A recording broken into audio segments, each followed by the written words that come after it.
Good morning, students. We have been discussing that part of Indian history, which is after the decline of Mughal Empire, you have European powers coming and settling down in the Indian subcontinent.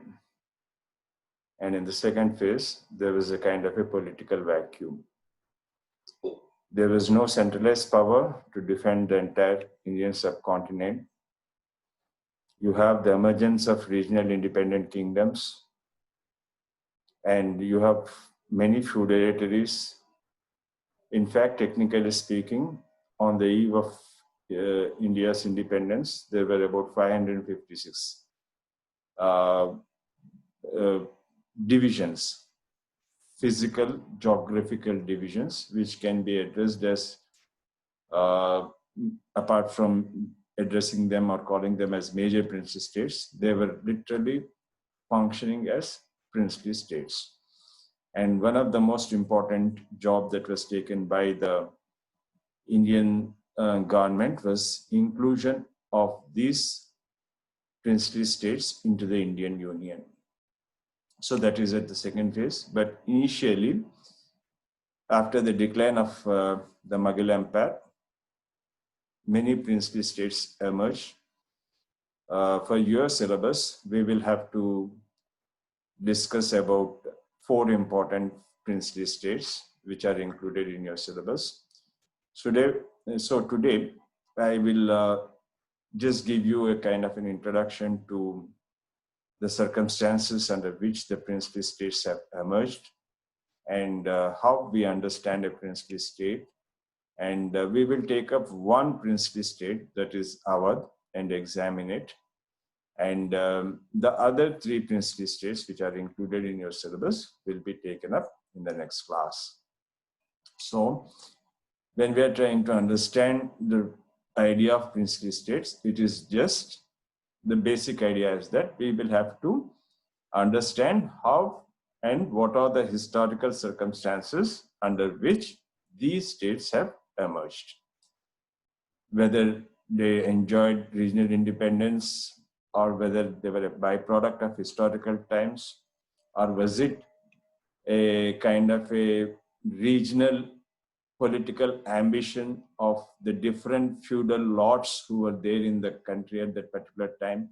Or is it a combination of all these factors?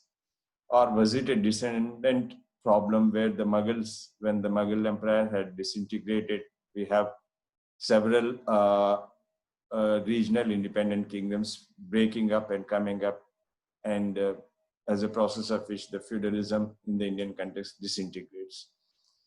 Okay, so various explanations are given for the emergence of the princely state. So we will examine 4 states and we will try to understand and make a case study of these 4 states to understand why the princely states have emerged.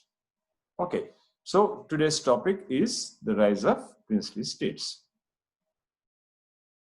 Here I am showing you a map of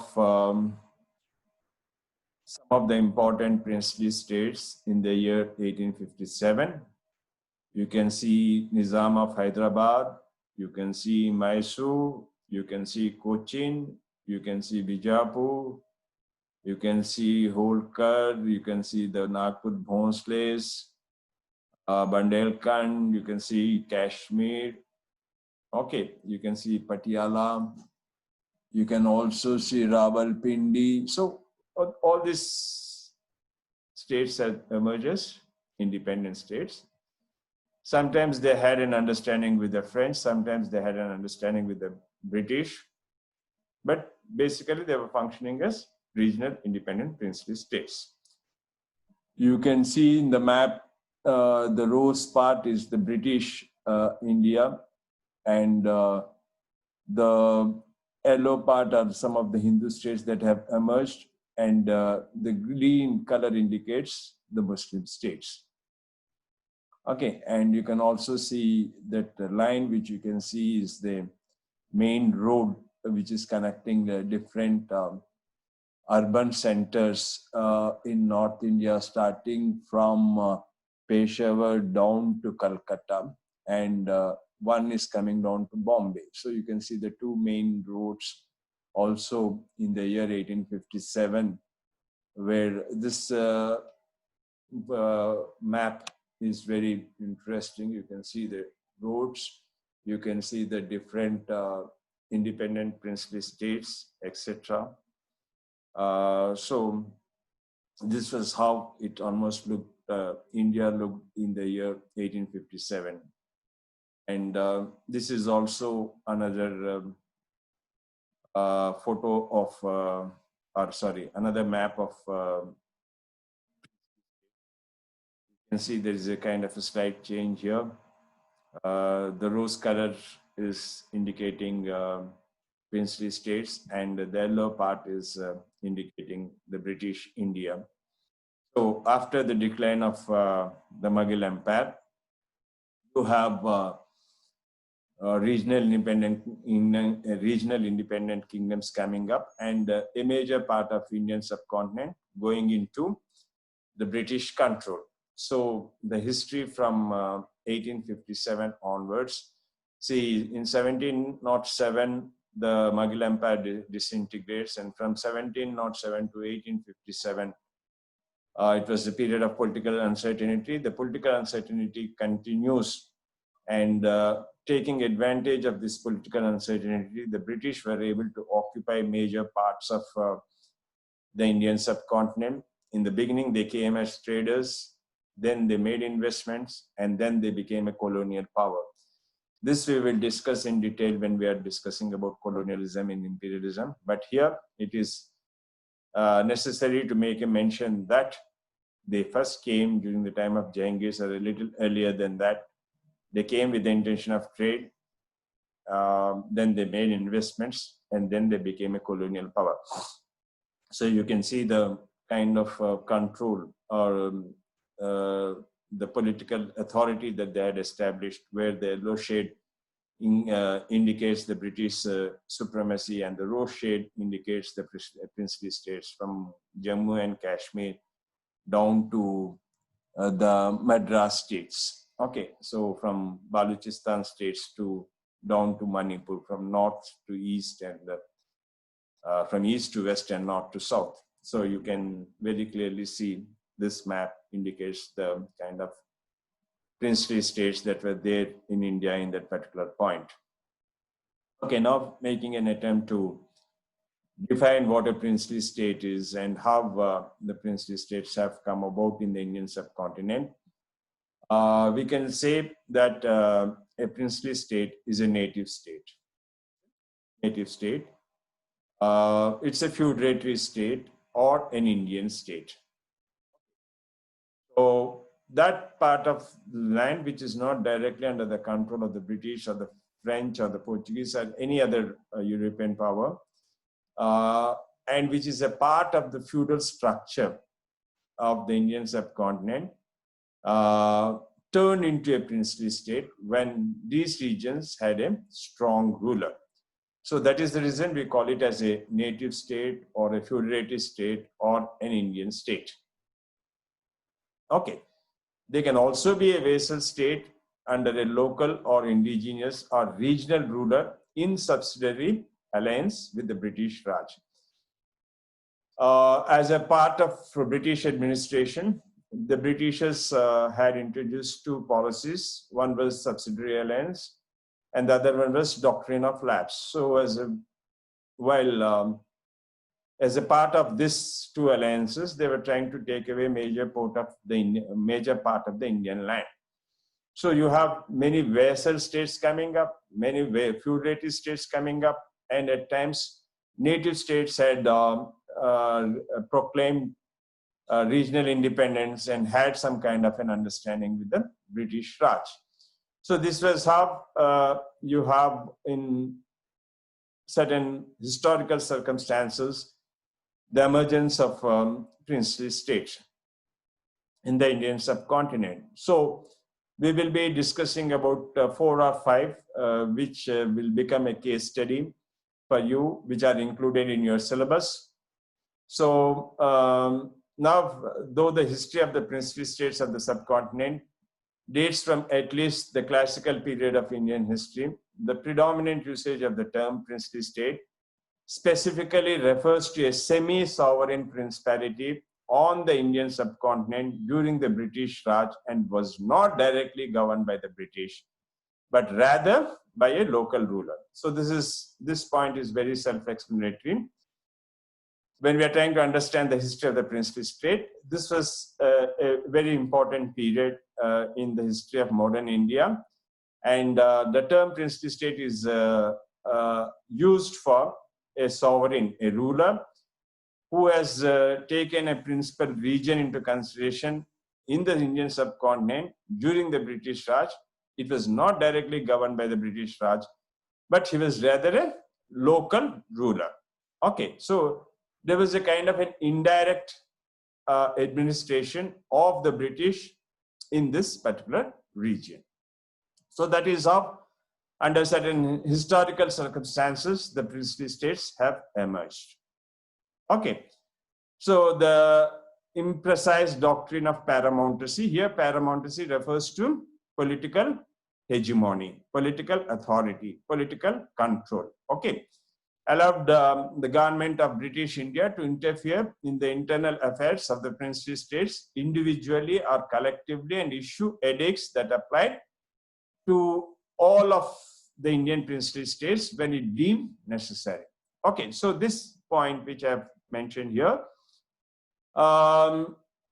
indicates the need on the part of the British to establish their political sovereignty or political superiority over the developing or developed princely states individually, princely states in India, either individually or collectively. That is, either all the states should come under their control or each state should come under their control. So you have different administrative reforms, a different kind of an economic philosophy, which we'll be discussing at a later stage, which was being introduced into the Indian subcontinent to establish their paramountcy.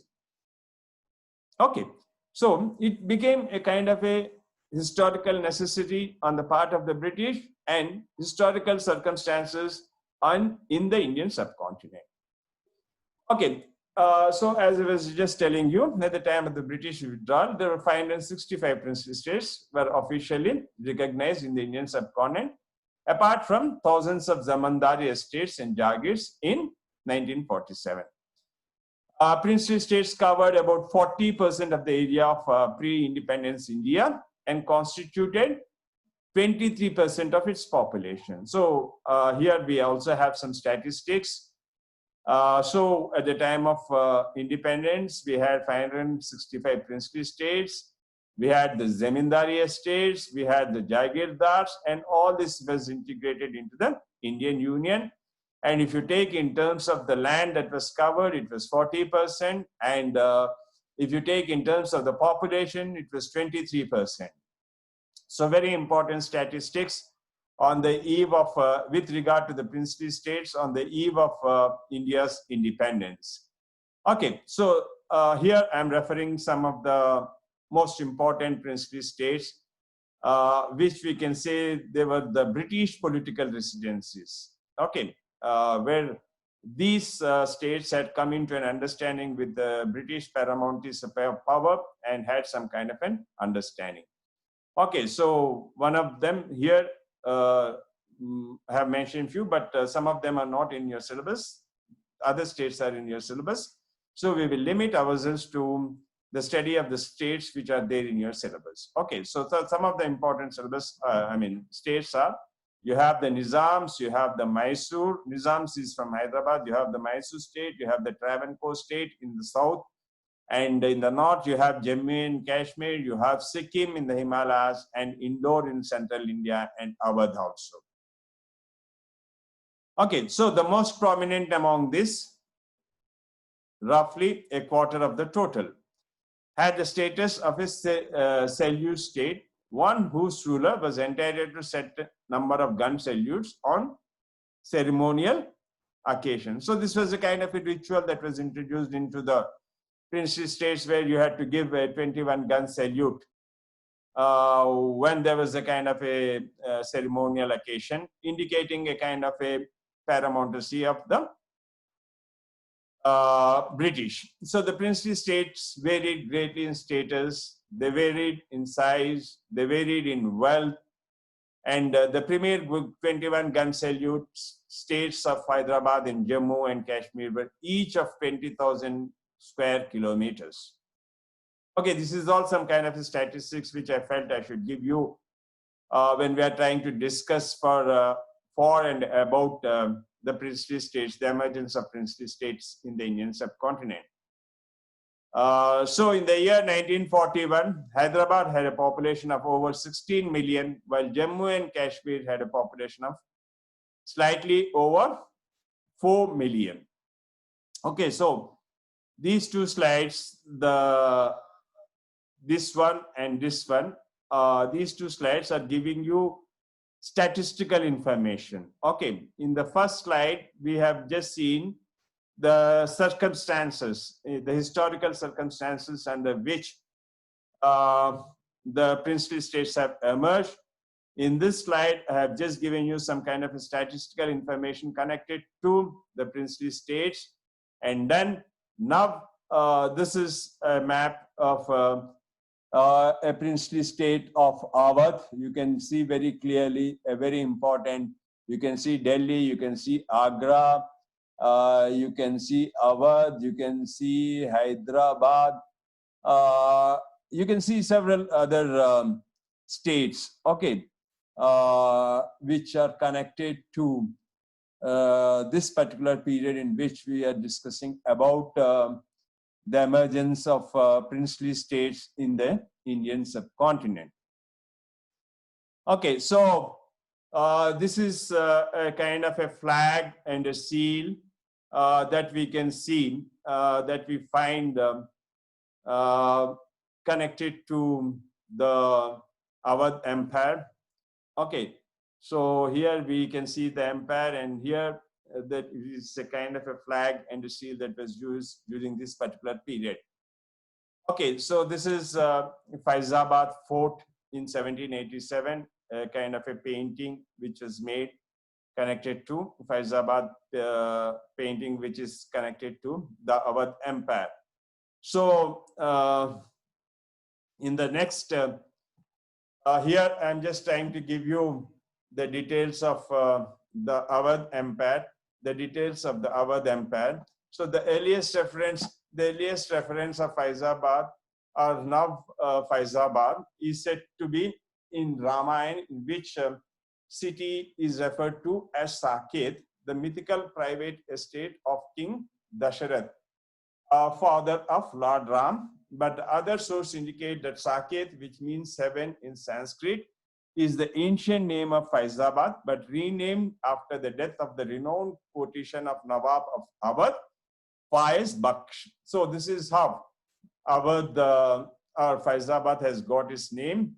Awadh is being referred to as the Faizabad, the empire of Faizabad, and it's an important place.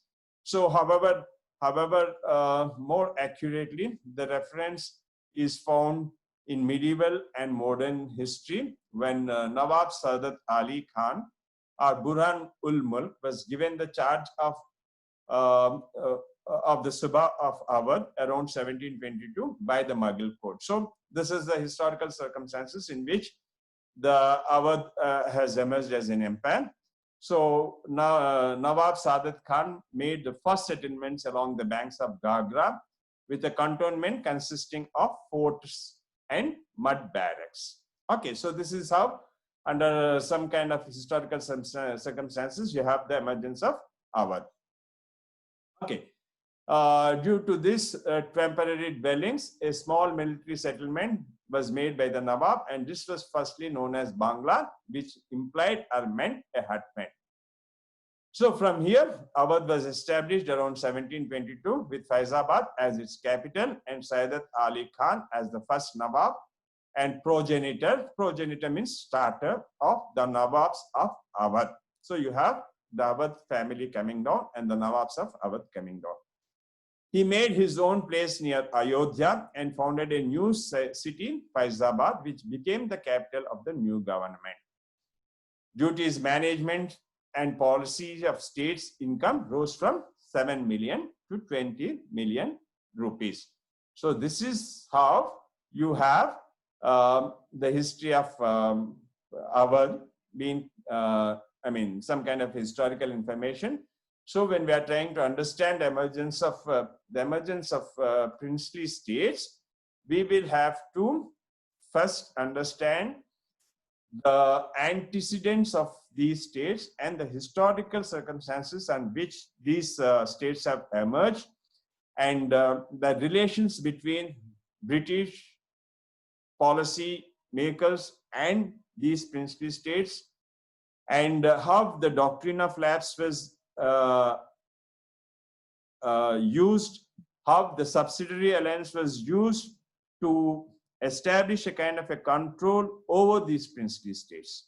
Okay, so when we are trying to understand the history of modern India after the downfall of the Mughal state, in the first phase, you have the emergence of Marathas, you have the emergence of Sikhs, who fought directly against the British and directly against the declining Mughal Empire. In fact, the Marathas fought directly against the Mughal Empire when they were at the helm of their affairs. So in the second phase, they fought against the British, and at a later stage, when after this phase, after the phase of the Sikhs and the Marathas, you have the emergence of the princely states. The princely states literally went into by taking up some kind of an agreements with the arrangements with the British, they literally went into the administrative control of some of these states, went into the British, and that's how the British were able to establish their paramountcy on the Indian subcontinent. So today, we have just tried to understand what is a princely state, what are the circumstances in which the princely states have come about, and we have made a case study of Awadh. There are 3 more states which we'll have to cover, which we'll be covering in the next class. Thank you.